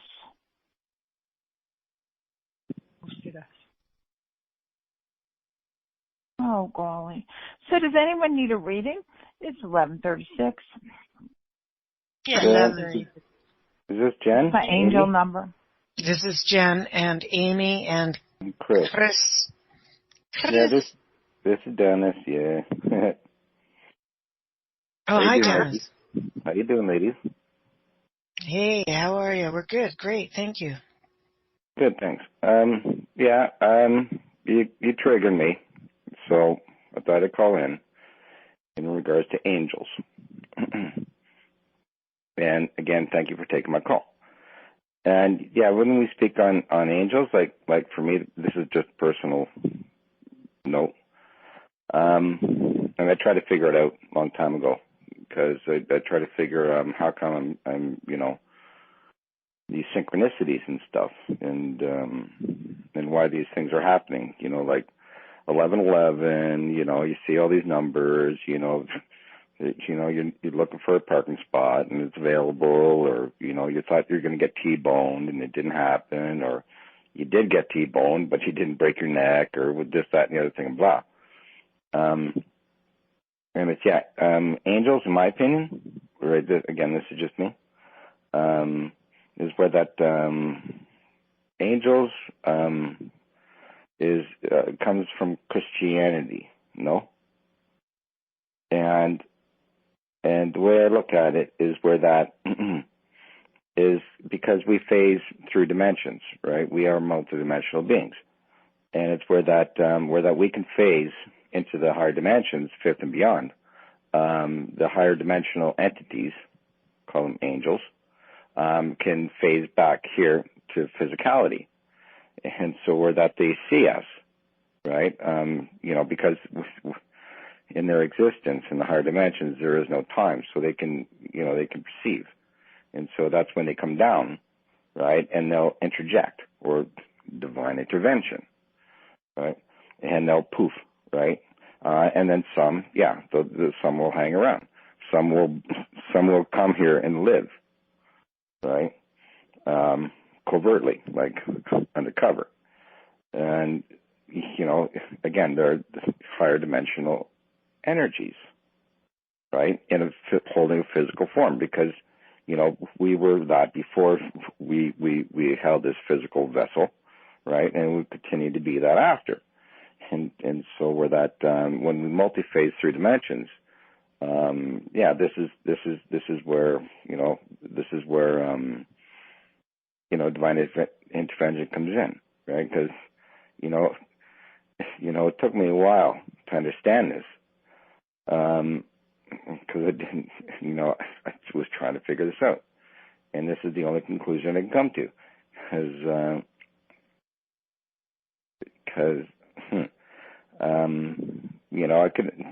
I could have been dead, many times over, like my mom says, I'm a cat with 9 lives. And it's interesting because we're that,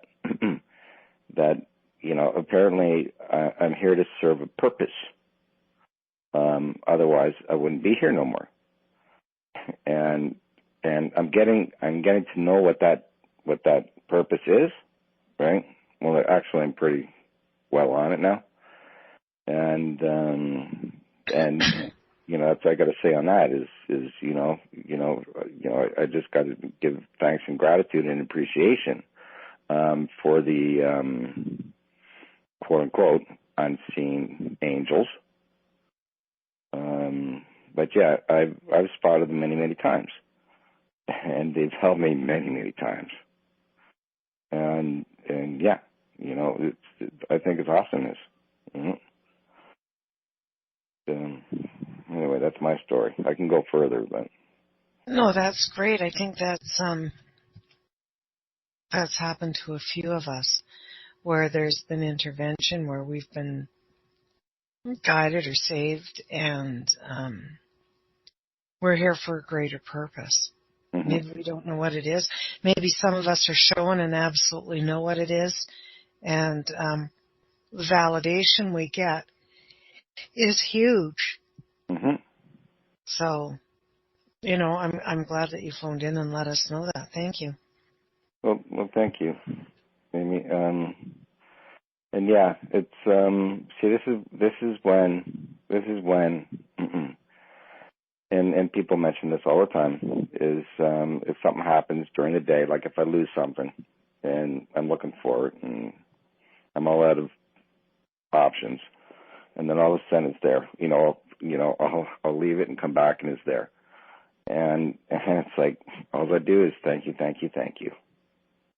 Right? Yeah, it's true. 100%. And I think most of us experience that. So. Yeah, it's being in appreciation and in gratitude. It is. Right. So Diane, pardon me? No, and that's what it is. It's not being it's not being within ego. It's not being, it's you're free spirit, and you all know of this. So when you're open, right, you're like, again, free spirit, you'll be able to see these things, in a more flowing manner, where that, you're not within this friction and chaos within this 3D crap. Mm-hmm. And, all right. So, yeah, that's it. Well, thank you. Well, thank you for taking my call. Night. All right. Night. Did you say Diane was there? I think Diane set up earlier. She wanted a reading. Well, Diane. Where are you, Diane? Diane Jane. Yes, please. Is there. He's there. Yeah, call in. You got, Diane Jane, yeah. Can someone Click on if you have a headset, click in the upper left hand, a picture of the headset in the upper left hand of the window, and that's how you can call in. And then just follow the prompts. It says, do you want to share? You give permission, you go yes, and then you do a little sound test. Yeah, she does, but it doesn't work. Oh, okay. Wow. And I know it did make sense. Thank you. I know we've been talking about fruit flies tonight, and can she Skype in? But I'm Skype too. There's a little Skype button at the bottom. Except she has to punch in the code. Punch in the code. The code. What do peaches? I'm tasting peaches or fruit. Fruit. Apricots. Do you say apricots or apricots? Apricot. Actually, apricot. Apricot. Yeah. Apricot. Oh, you've just eaten a plum. There you go. Fruit. There you go. Good on you. So what did you want a reading on? What did you do a reading on? Who's got an earache around you, Diane? Earache. Who's got an ear infection or something to do with an ear? Earache. Not sure. Well, I'm going to hold you to that. But pay attention, to that, will you? Usually earaches are children. And it's to do with, it is going to be, do you have children or not? I don't really know. Just type yes or no. Blink once for yes and twice for no. Okay, so there's going to be, I don't know if there's going to be, but what I'm precautioning you on is earaches or someone teething or something like that that's going to upset the cheek, okay? And I've been showing that twice now for you in a matter of seconds. And so just be aware of that. It's not a big deal. It's just they start crying or carrying on. You know, I don't know how old the grandkids are, but it could be molar stuff or slight ear problem. I'm getting the color purple also around you. I like the color purple. It brings in, royalty, but no. Why do they always say royalty? Royal. Why do I get royalty around you? And that's the funniest thing. Amethyst. What's the month of February to you?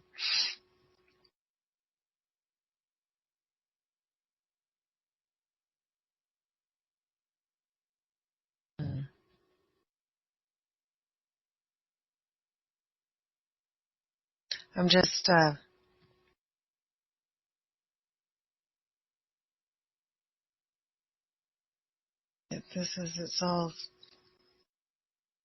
it's your birthday. Ah, good. Now this is funny, Diane. I was mentioning, was it yesterday? It was yesterday night. I was mentioning February the 2nd, a little groundhog baby, little hedgehog baby for my niece. I said, maybe I'll have a little hedgehog baby, groundhog baby, because groundhog is like, but hedgehogs are so cute. And I said, maybe she'll have a hedgehog baby. Woohoo, woohoo. I know. And so that's very funny because I just saw, amethyst and February come up for you. So very cute. You're going to be getting a a bunch of abundance. So, coins, money, what you've asked for is about to manifest, okay? And it's going to be a steady flow. It's not going to be all at one time, or it may come in at one time and then trickle in. And so just keep that in mind. It's also tying in with a few I don't know what I've asked for. You've asked for a lot, but that's okay. We all ask for more than we know. We ask for peace of heart, right? Peace of heart. We ask for courage to face whatever's coming at us, even though it could be the best thing possible. And I don't know why the word courage comes up, because I'm being shown that you have one of the most giving hearts and the absolute best shoulders to cry on. And you have the courage to face the next day, no matter what it brings. The sun is always rising, and you're always ready to face that. Always, in all ways. And you're also quite creative. And so take the next step and do whatever creative thing comes out, whether it's writing or painting or doing beadwork. Anything like that, carry on and do it, because that's going to, you're writing and painting, good stuff. That's going to help you express who you truly are and let all the energies emerge. There is also going to be celebrations. Celebration time. Come on. Who did that one, Chris? Cool in the Gang, right? Yeah. Yeah. Cool. So, I don't know if it's a birth, a wedding. You got multiple things happening this year. All that kind of thing happening. And dive in and explore it.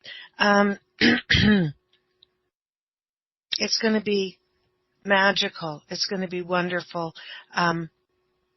Expect the unexpected. Okay? I don't know whose wedding. Expect the unexpected is what I'm telling you. Is what I'm being told to tell you.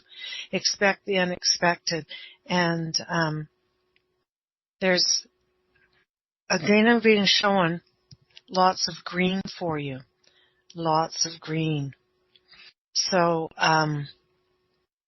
nurture, nature, and money, which is good. What do you have, Amy? Is Amy back? No, there's this huge fight going on at my apartment, and I had to find my power cord, so I'm going to have to sit this one out. I'm not sure if I should call the police or something. It's like bizarre. Like I was like trying to get my power cord out of my car. Are you okay? Well, it's very disturbing. I think I need to call the police. Okay, go call the police. What? Well, think about it. Go call the police then. Go. Okay. You're the only one that can say it's one that's there, so go. All right, bye. For heaven's sake, somebody could be getting freaking killed. She's in Florida, for crying out loud. Kill people there. Well, that's all I've got for you, Diane. After that, it's pretty much the go-ahead. I don't know what leopards or leopard skin, I think that's what it is, orange with black dots or anything like that means to you, but I'm being shown that for you also. Leopard skin prints. I live the crazy every day. But that's what I got for you, so enjoy. And let us know. And let us see your paintings and your writings. Oh, one of your guides. Well, I'm glad. There we go. Thank you, Diane, and thank you for allowing me to read for you. Woohoo. So now Amy's had to run away for... Oh, I'll have to look.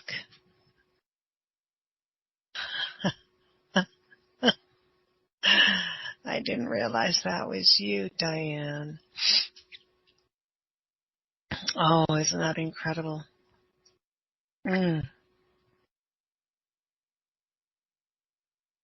School of Hard Knocks. There we go. I'll take a look after. Oh,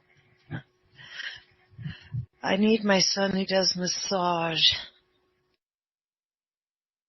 And I'll have to travel out to Alberta, Chris.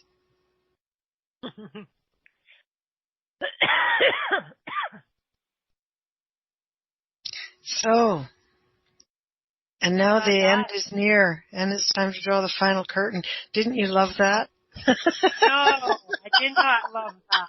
I fucking did not love that. Did not love that at all. Ruined the song for me. My favorite rendition of that is Elvis. It is. Yeah. I love that song. Oh, and I'm not traveling anywhere soon, Deb. I can't even travel down the road that far. So everybody feel free to unmute for overtime. Jen, tell us what you got on your plate for the next little while. Anything? What have I got on my plate for the next little while? I have got Paramania Radio in next week. What's next week? Paramania Radio. And then I've got... Send me a reminder. Is that the end of the... Yeah, I will. Is that... And that is... and Chris is going to be on that show. And then what is next week? Is that going to be... Oh, the 2nd is... I think Amy's on here by herself. I've got a civic meeting that they don't want me at. I know. I don't know why. There's no stars up in the sky, stormy weather. I don't think those are the words. Yeah, I can't believe that it's happening already. And so that would be that's next week, I think. And I've got Hydro's putting new poles. Hydro, the power may go out, Chris, is putting new lines on. Jen has no power. I know. And so they're putting new lines in, and they came onto the property without prior notice, and so of course they're jackhammering and doing all this stuff. And I went out and I said, you're supposed to give me 24 hours notice. I could send you away. And the guy said, are you sending me home? I said, no, you can finish. He was all excited he'd get to go home, and Hydro would have to pay him. But I didn't do that this time. So what am I supposed to be prepared to do on this show? You're going to talk about what you do on this show, how you give everybody a hands up, how great you are. We'll just interview you. We will interview you. And we do our shout out tonight. We've got Amy Cavanaugh, the delicious Alicia DiPietro, Brittany, and look at Brittany, what she's selling. She hasn't worked in a few weeks. Help Brittany out. Christy who? Christy. CJ. Dan the man. Deborah from Dan the man is here. Dan the man. Deborah from Calgary. Diane Jane from Australia, I see. Donald Black Fox is in the house. Donald Black Fox. Hey, Donald Black Fox. Dream Master. Michael Motorcycle is in the house. Popeye is here, and Eric Truthnova is here. Eric, sure. Look at the men showing up, eh? Look at Yes, the men. men's night. It's boys' night out. So is everything okay, Amy? No, they're still screaming, and they're speaking in French, so I don't know what they're talking about. But I called the police, so because he spoke in English, he said, "Please help me," and I'm like, I'm doing a radio show and looking for my power cord. Yeah, when someone says, "Please help me," that's time to call the police. Yeah. Yeah, especially since she's fighting in French and tells me in English, so clearly she was talking to me. Yes. Yeah, so it's a very domestic awkward. dispute. Now I can't wait to move. It was just some sort of domestic dispute in French, so it didn't sound like a dispute. It sounded like romantic. But it kept getting loud, and it was making me really nervous, so I called the police. I don't like calling the police on people because I get loud, but it seems to have... No, when someone says, "Please help me," then you call. There's no ifs, ands, or buts, but as right? she was knocking on the door, I mean, she's just there's a college right here, and they're just, were they young or old or what, Amy? well, they're younger than me, but they're not like 20. So I think the police just left. Oh, they got there that fast? Yeah.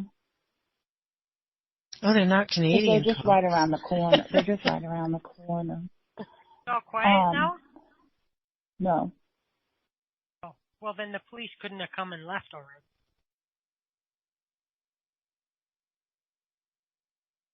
Yeah, I mean, I can still hear them fighting in French. The cops that came to my house got lost, even with their GPS. And I think the cops left. I don't know. I'm just staying in here. I don't want them to think I was the one who called. I looked like the neighbor that wasn't concerned.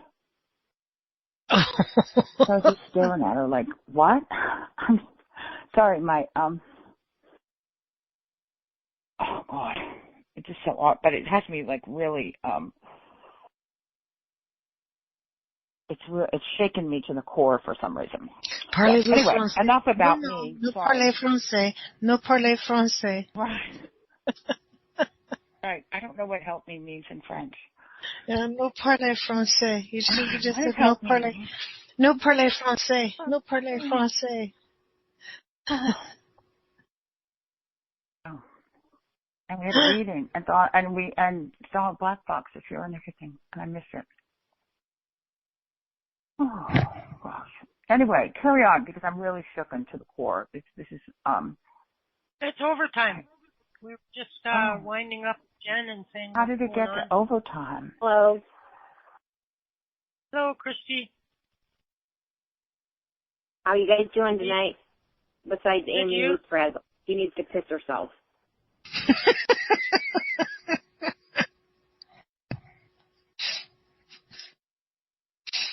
Oh. What did you do to your hip? Me? I don't know. I've put it out, and so I've got to go and get it put back in. I'll go to the chiropractor, and she'll just adjust me. Oh, when did you get to see her? I'll go down tomorrow. I'll just go as a walk-in and a walk-in, walk-in client. I've had luck. I've had really good luck with the chiropractors in my neck of the woods, the nice ones. But my chiropractor is extremely good. She's very busy now. She started out in just like her and her husband. They actually worked down in Minnesota. They worked on the Minnesota Vikings. Is that right? And that's a football team. Yeah, San Francisco 49ers. And he was a massage therapist down there, and she was a chiropractor. Then they're Canadian. They moved back up here, and her family's from the island, so they set up a clinic down the way. So when I was in my bad car accidents, I'd been to a number of different modalities and trying to get my soft tissue back to where it should be. And someone had suggested Julia, Julia Martirana. And I said, I'm not going. I said, because I come back worse than the first time. And so they said, no, you have to go see her. So I actually phoned her, and she said, just please come in and see me. I promise I won't hurt you. Let me just work with you. So I went in, and she is amazing. And she now owns their own building. They have 33 employees, and they have just this clinic that is holistic and naturopaths and fitness. It's wonderful. So I'm really pleased with them. It's just me taking the time out to drive down there and get in. And I just don't like doing the drive anymore. But I'm going to have to. So, HIT carries the body in perfect balance. Well, we know that I don't walk in perfect balance. My head is usually in the clouds. It's a better place to be than here. So I will go down and go get my body realigned. That I should have gone last year when I broke my shoulder, but I had to wait for that to heal. So I'll go get everything realigned and then come home and lie on the heating pad for a couple of days. That's it. That's the story of my hip. So, yeah, balance is only for those people who haven't mastered falling down. And I know how to fall now. You know, you don't put your wrists first because you snap and break them, especially if you're pregnant. You usually tuck and roll, but you don't tuck and roll over big dogs on frozen ground. So, isn't that right? So that's enough about me. I had an odd experience over 20 years ago, and I don't know if I necessarily believe in angels or not, but I was in a very, very dark place for 3 months and didn't speak to anyone, and my grandmother had got me to go to a family bonfire that was just down the road from where I was at living. It was just, 6 houses down and back in a long dead-end road. And I went, but she left early and didn't snag me because I was sitting by myself by the fire, and I just walked home. And I swear, on my way home, all of the trees seemed to be glowing with a white light behind them. And it didn't even surprise me. It didn't even make me do a double take. I just acknowledged it as if it was a snowflake or a sunset. It was just there.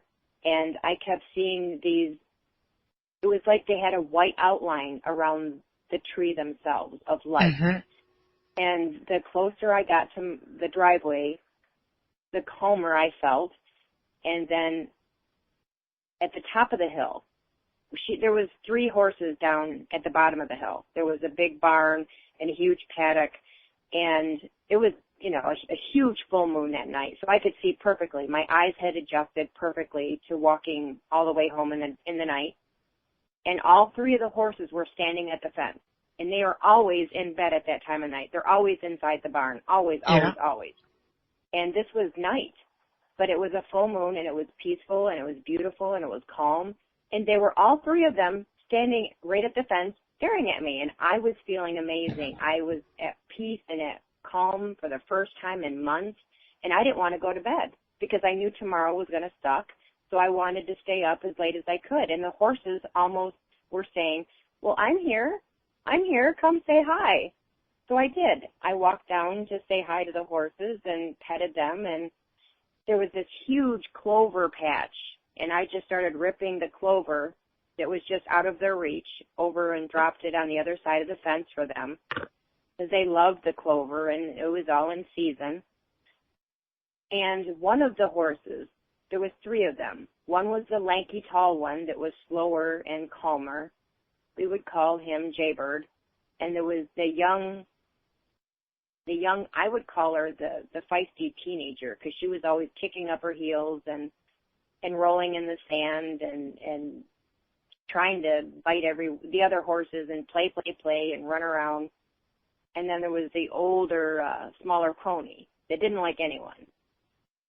Well, Annie, the feisty teenager that no one deliberately tried to ride because she wanted to run like hell, she was the one that was most parallel to the fence. And I decided to grab a huge clove of the clover and see if I could get her closer to the fence. Because if I could get her close enough, I could have gotten over her back. And I did. I got her close enough to the fence by bribing her with a handful of clover. And I just shoved my foot over the fence, and I was going to just sit there for a minute. And it was wonderful. I just laid on her back like she was a big pillow, and my arms hung down, and I just kept petting her until I got bored, and I leaned back up, and I thought to myself, wouldn't it be cool if we could just walk around the paddock? But she didn't have a halter on, and she didn't have her saddle on. And just that moment, on cue, she walked the entire length of the paddock, all four corners, without me poking or prodding or saying anything to her. She walked around the paddock as if someone was leading her to all four corners around. And then she did it again. And then she passed the entrance of the barn where they usually sleep at night. And I thought, oh, shit, she's going to go in there for the night. And there was shit in there. And I didn't want her to lead me in there, so I'd have to jump off. But she didn't. She kept walking all the way around and all the way around again. And if you knew the personality of this horse, you would have thought that's impossible. It's impossible that she allowed someone to ride her bareback. It's impossible that she wouldn't have spit and sputtered and kicked up her heels. It's impossible that she would have walked around the paddock almost as if being led by a lead. And I, to this day, don't know what came over her. And it was the most calm I'd ever felt, both physically, spiritually, and psychologically in my life. And I don't know what happened, but by the end of the week, I was able to go and apply for a job, and I was able to get back on my path. Well, I think you know, or I know you know what transpired. There's magic in the number 3, right? And you know what absolutely happened, and the experience that you had. Being a believer, I can say, yeah, validate everything. There's moments of magic, moments of, and I call that magic. I call it being, in the angelic presence, or, just in the godliness, universeness, creatorness, that we are being taken care of, that, we're being shown that our path will be lighted. And even the most wild can be tamed, and it's okay, we're being heard, H-E-A-R-D, H-E-R-D, because you have the herd of horses. And it's I wonder how many other people, individuals, have had that experience, being down, so down in that black space. And you wonder how they go back to visit that, are pulled out of it and then go back to visit it, how it brings them forward each and every time. It was magical. I do know that, because Yeah. I've never felt that way since. I mean, there was a balance. When people say you need to live in the moment or you need to live in the now, I don't know how to do that, but I did on that night. But I don't know if I can necessarily put other than divine intervention, because I don't know, I can't replicate it. I mean, there's no way to say I can go back to that place and meditate or find my Zen to try to find that place, because that's not, I've tried. It's not there. No, because it's a one-time deal sometimes. And that's good, because that's, if that's what we're given, how great is that? You find joy in that. I do. Yes. It was the most euphoric, peaceful, calm that I can't. If that's the way death is, I would tell everyone to never, ever, ever be afraid ever again, because it is a calm that settles over you that you can't explain and you can't understand it. Yeah. And you don't have to go there right now. No, but if that's what crossing over was like for everyone, and you could try to help them understand that that's what it was, then I think most people would not be afraid, because it is. No, I agree. I agree. I wish I could wait by meditating. That would be lovely. That would be, wouldn't it? But no, I don't. Something intervened. Something wanted me to get back on my path, and I am grateful. I'm grateful that I did have that intervention. I didn't necessarily see an angel, but I know something happened that was beyond my understanding, and it was a wonderful experience.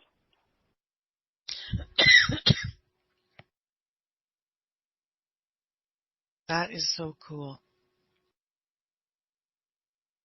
Thank you for sharing that, really. That sounds so insane to say that. I'm glad you were talking about angels tonight, or whether or not we're all reincarnated from them, or souls.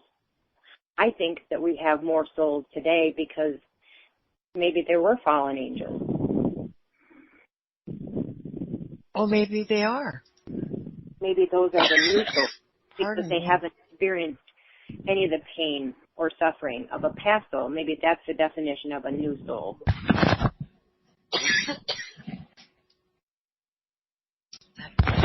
That could be it. That could be it. It would be a lovely thought. Mm-hmm. Well, I've got to go get a drink. Sorry. Get one for me too. Make it a double. Make it a double. I know. I had some wine, but it was drank by someone else, so I'm gonna go get some tea. Who drank your wine? Oh my God. I know, my daughter. God. Kids these days. We're gonna do darts soon. That'll be fun. How do we do darts? Me and Alicia are gonna do darts, and I'm gonna have my camera set up, focused on my dartboard, and she's going to have her camera focused on her dartboard, so there could be no cheating. And then we're just going to play darts, and that will be fun. If I could figure out how to keep score, then other than I can keep my own score too. Like as far as for 501, like the math is hard on the fly sometimes for me, but okay, cool. Let me see here. If you can figure out, I went to a place and watched darts once, and towards the end, it was really cutthroat. You had to land on the exact number. Like if you only needed 4 more points and you landed on a 5, you shit out of luck. Yeah. So there's so let's just say we got like this, and then a dartboard scoreboard, hey? So let's see, here we go. And then on one side, and then down the middle, it's like 20, 19, 18, 17, 16, 15, 14. I go with 14. Some of them in cricket, they I think only go to 15, 14. And then it's like doubles, triples, and bullseye. Okay, and then here's like Chris and Alicia, for example. Okay, so then if I go, let's do that. So if I go first, and let's say that I hit 3 triples. So some people, they do the scoring like this. That's 120, 2 20s, and then a circle is 3 20s.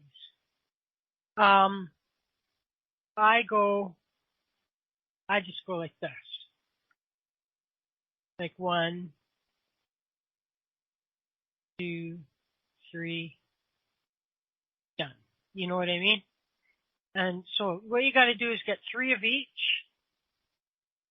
of these. Now, if I hit a triple 20 right off the bat, I have a choice of calling that 3 triples and do this, and then I close my 20s. Or, I wiped it all out. Shit. I close my 20. Too bad there's not a redo button on that. I don't feel like drawing that all over again. Or I could use the triple 20 as 1 triple. And you got to get 3 of everything down the road. Now, if let's say I hit a triple 20 first off, and I count them as 20s, so I close my 20s, and I still have 2 darts for that turn. I can pound 2 more 20s, and now I have 40 points. Because Alicia doesn't have her 20s closed. You know what I mean? That's why we call it cutthroat. So it's points. And so you can go for X. So I could just move on to the 19s with my next 2 darts. You know what I mean? And the object of the exercise is to just get. And then 501, you just start at 501, and like whatever you get. So if I got like, 320s, that's 60. Now I have 461 left to get. But at the end, you have to double out. So if I'm left with 16 more points to get, I have to get like a double 8, or if I get an 8 and then I need a double 4, you know what I mean? Like you have to double out. Okay. And you can't. The second way, I think that was the way I was watching, where you would just go up to the points. Like let's say it's, okay, they got 150 points right off the bat. Boom, boom, boom. Yeah. You get up to a certain amount, and then you have to get the doubles exactly right. You can't just add the numbers, hope for the best. Yeah. Yes, indeed. That's how it should be. So, so anyway, is Alicia still listening, or did she go?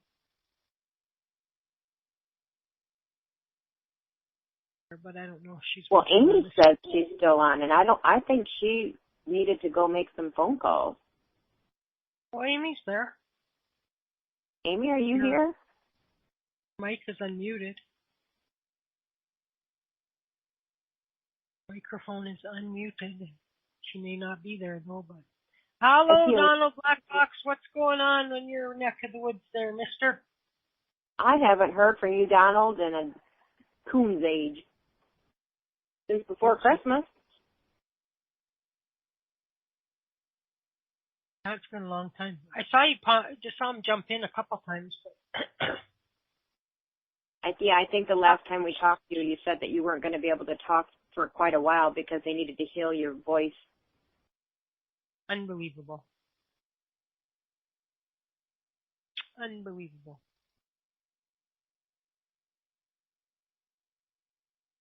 How much longer do they think that you may have to rest up your voice box?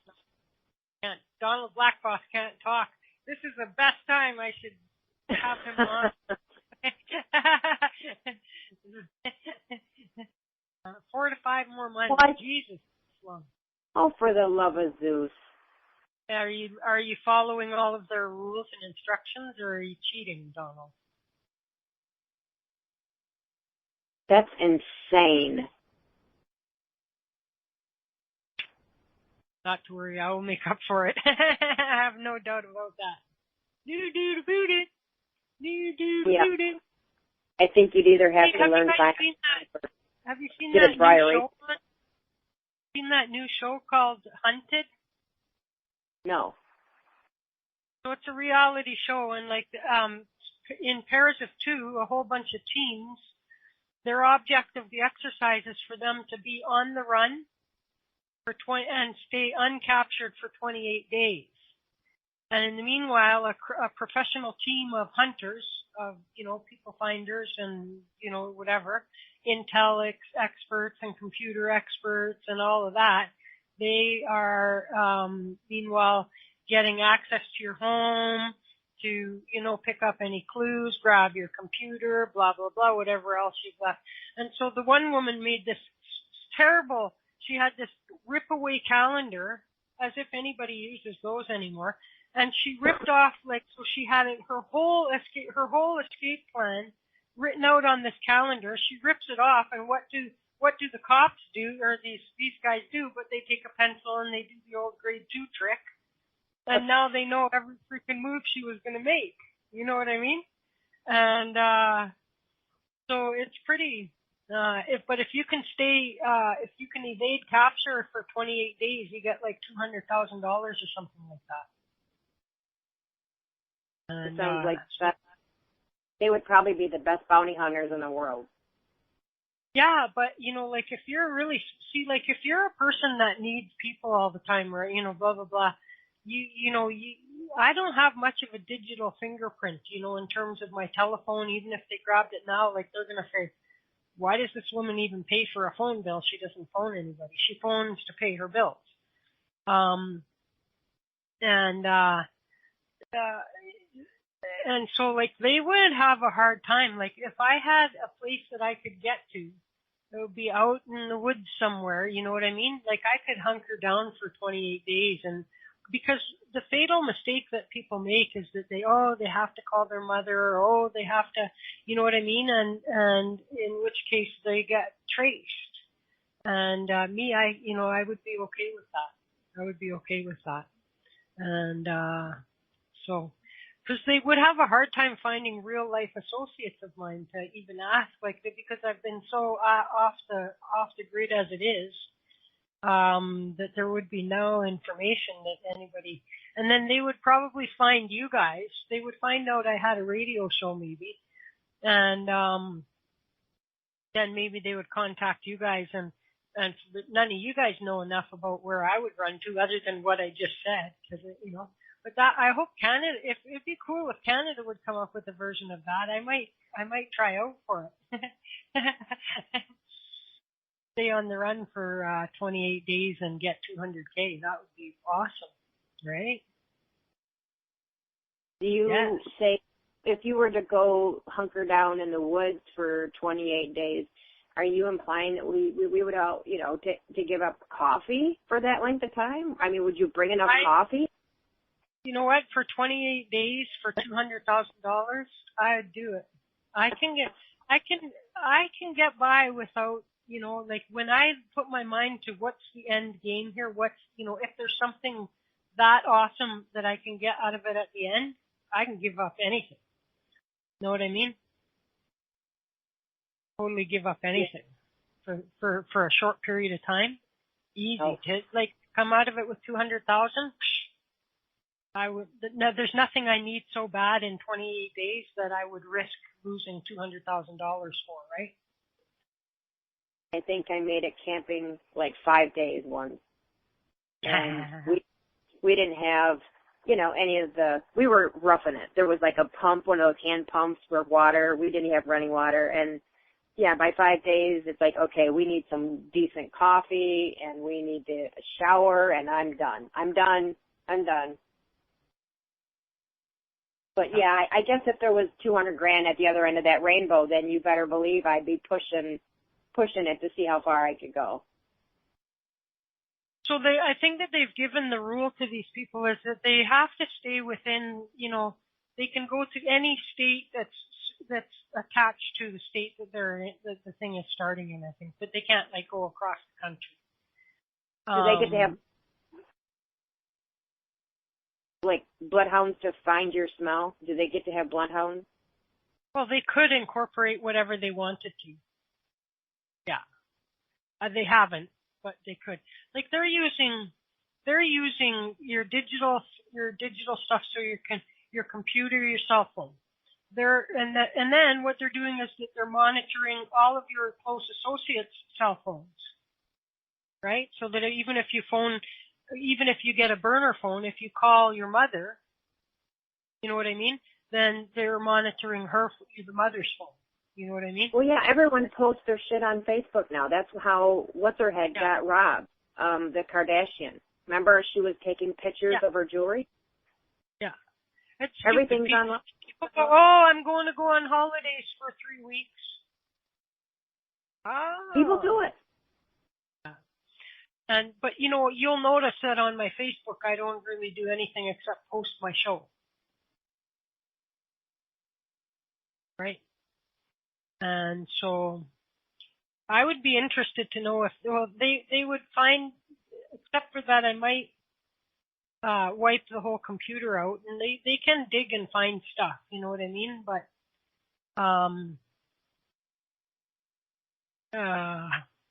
even if they found out about my show, it's still not going to do them any good. None of you guys are going to narc me out.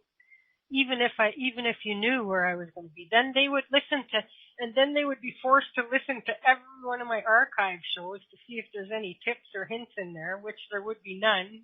So that would be wasted. That would be wasted time for them. And but they would learn a lot about angels and and spirit box sessions and stuff like that. I think that's kind of a challenge. That's more of a challenge in my opinion than, what's the one where all these teams fly to here, fly to there? The Survivor? Isn't it Survivor? No. The one where they have to go to all the different locations and then do challenges at each location and all over the world. It's something race, the greatest race. Or something like that. The Amazing Race. That one bugs me because somebody could get 18 hours ahead of someone else, but then for the next day they're all on the same flight. Or when you get to the next thing, the place opens at 10 o'clock in the morning, and so every other team that you had 12 hours ahead on, they catch up to you. That bugs me. You know what I mean about that game? You should really always get to keep moving.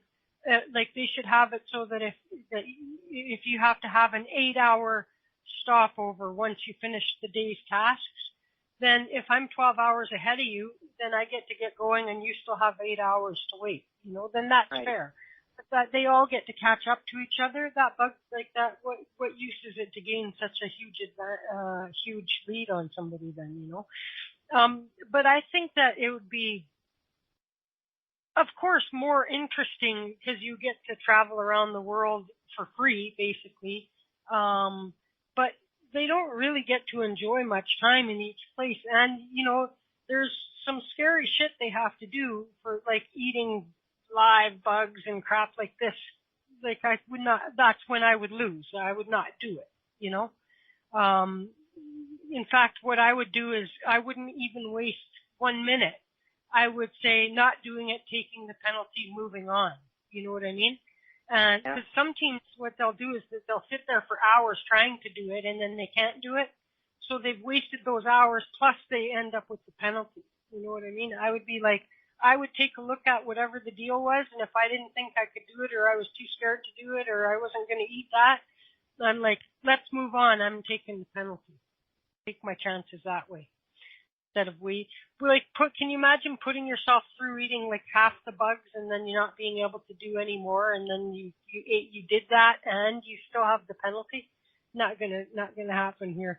But so being on the run thing, if you truly could find a place where you could go and just like not make a move. Just go, be there, be square, you know? Yeah, we need to stop recording because I'm going to give you some hints. Well, they don't have the game in Canada, so I won't be able to anyways. But I don't mind stopping recording. So for archive listeners, we don't have a show tomorrow because Salva is busy. We're back Saturday, and probably Sunday we're off, and then Monday we'll be doing the darts. In fact, I'll write that into the calendar right now so I don't forget. Darts, Chris and Alicia, and create. Okay. And so, Amy, are you back? Yeah, and you're such a smart. Okay, so yeah, then thank you.